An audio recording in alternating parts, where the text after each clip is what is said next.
Posted by you, perhaps _a_moth. Her father was a monster. When I was 16, I met a girl in high school. Met is not right. I kept bugging a girl in high school. Finally, she gave me the time of day, and much to her surprise, we hit it right off. We became very good friends, and after a few failed attempts, she said yes to being my girlfriend. We had a great relationship as far as high school romance goes. We spent every available minute of the day together and all night on the phone. It was really magical, and I have some great memories of being with her. On New Year's Eve, she started telling me that she wanted to tell me something, and I could already tell what it was for some reason. After talking for a while, she got comfortable enough to tell me. And despite having a feeling in my gut, hearing it ripped my freaking world apart. I loved this girl with all my soul. And her father. I didn't know what to do. I held it for a while. Then we talked about it in the days following, and I told her I would help her. Somehow. So, I went to my mother. She suggested, after hearing what I had to say, that we immediately contact Child Protective Services. I made the call, with her help, and reported what I knew. My mother never lent any more support than this, and my other parents were too dumbfounded to even know what to say. I had no support beyond this suggestion. The next day, Protective Services swooped into the school and had me and my girlfriend in a conference room. She was shy, to tell the truth, and rightfully scared. I was so grateful they let me be in the room with her, and I held her hand until she was ready to talk. She told them everything, and I had to hear it all. Again. They immediately arrested and detained her father. He was gone. We did it. Everything was going to be okay now. Celebration was short-lived, however. For some reason, she approached me and told me that she had made it up and that we needed to reverse her statement. I knew she was lying to me. I couldn't understand why, but she was. This started a series of fights between us. I was full of rage, sorrow, and confusion. When she wouldn't back down, I ran from the situation like a coward. I ran away from home, and after a series of events ended up in juvenile detention. I wrote her letters from inside proclaiming absolute hatred for what she had done. Dragging me into this and then shutting me out. I saw her one more time after that. I cried and begged her to run with me if she wasn't going to tell the truth. We could at least escape together. She declined and explained to me that she had to do this, and that we couldn't be together because of it. I couldn't understand why she would voluntarily continue this life and leave me behind.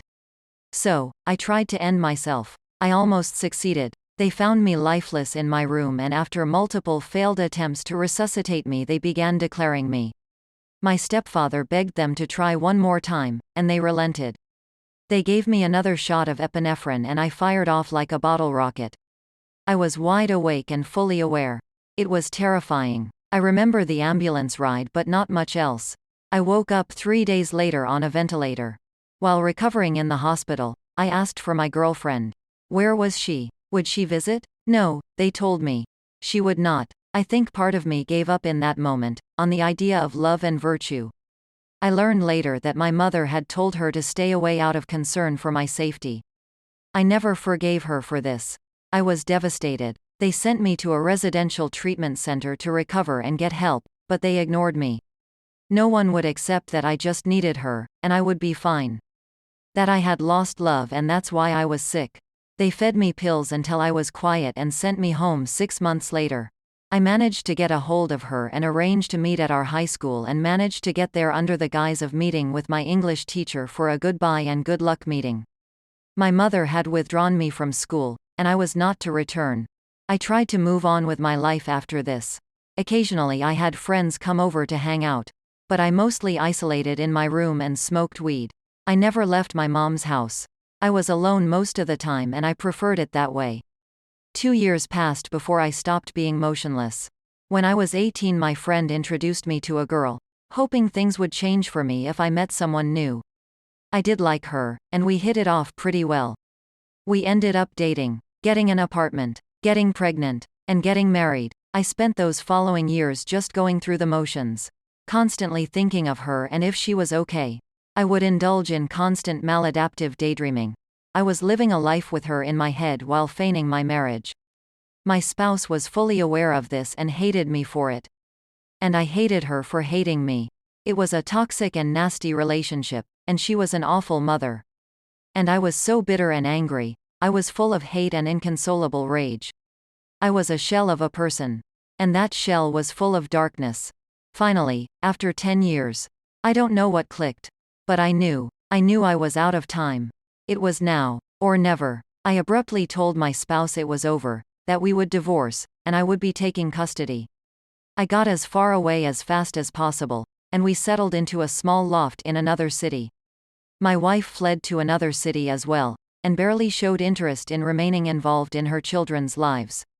She eventually moved out of state, and we don't see her ever. We met and talked, though she offered no explanation of what had happened or why. She doubled down and I left defeated. I immediately started searching for my girl. She was somewhere. Her social media presence was limited, but I managed to track her down through the help of old friends who knew her. I sent a letter. It was long-winded and heartfelt, and I closed by telling her that I still loved her. 2 weeks went by. Silence. Then, one day while hanging out at the house, my phone went off from an unknown number. "Hi," that's all the message said, but I knew it was her. Everything froze. I asked her to call. She did. And I completely broke down. I hadn't heard her voice in so many years. After the initial conversation, it was as if time had been standing still the entire decade. We didn't miss a beat. We texted all day and talked on the phone all night for weeks. I invited her to come to my city and meet my kids. To hang out. I offered her the upstairs bedroom if she wanted to stay the night, and she agreed to come. I remember when she got out of her car at the restaurant we agreed to meet at. I remember seeing her, for the first time in so long. I hugged her so tight that I thought she might pop like a balloon. I have never in my life felt so much relief. All the pain and hate inside of me, all the rage and despair, it lifted off of me like a ghost. I was at peace for the first time since that New Year's night. We had drinks and more drinks. By the end of the night we were in her car alone, and she confessed that she had never forgotten. Had always thought of me and wished for me, but she was certain I hated her. I felt exactly the same. It was upsetting to learn we had both wasted so much time, but we were together now. I asked her if she wanted to stay. She said yes. We went back to my place and I showed her the upstairs room, but she insisted that we sleep in the same bed together. So we curled up in the downstairs bed, and I had never slept so peacefully in my life. The next morning I introduced her to my friends and my children, and she became a regular guest. And anytime she wasn't at the apartment, we were on the phone. This went on for some time, and eventually we had the talk. She explained to me that her father had called from the jail and threatened her, her brothers and her mother if she should continue to tell the truth about him. She believed him and felt she had to protect her family. So she rescinded. I found out that it took 2 years to close the investigation, and that when he finally returned to the home, he was worse than ever. This was obviously hard to comprehend, and it was one of the most painful conversations I've ever had with anyone. But I understood. She was a child. So was I. We didn't have the skills necessary to navigate this kind of situation, and the adults around us all failed miserably to do the right thing the right way. We were given very little support, and in the end, left to make incredibly difficult decisions on our own. She had gotten out as soon as she turned 18, and hasn't been near him since. Her brothers still don't know, and she would prefer they never did. I respected that. We talked some more about it and agreed to put it to rest. Now we had a new difficult decision to make. That conversation was had 9 years ago. Tonight I drove alone to town. I picked up my son from work, and did some grocery shopping. I stopped at the liquor store for a bottle of tequila. It was always her favorite. I unpacked my things and let my son in the house. I grabbed the groceries and put them away. And I walked into my bedroom. And there she is.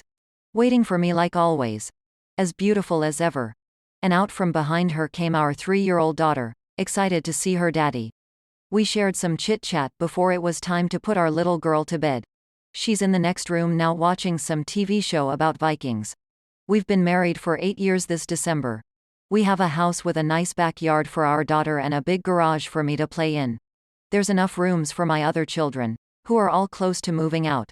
Soon it will just be the 3 of us, and then someday it will just be me and her. But no matter what happens between now and then, it will always be her. I waited my entire life.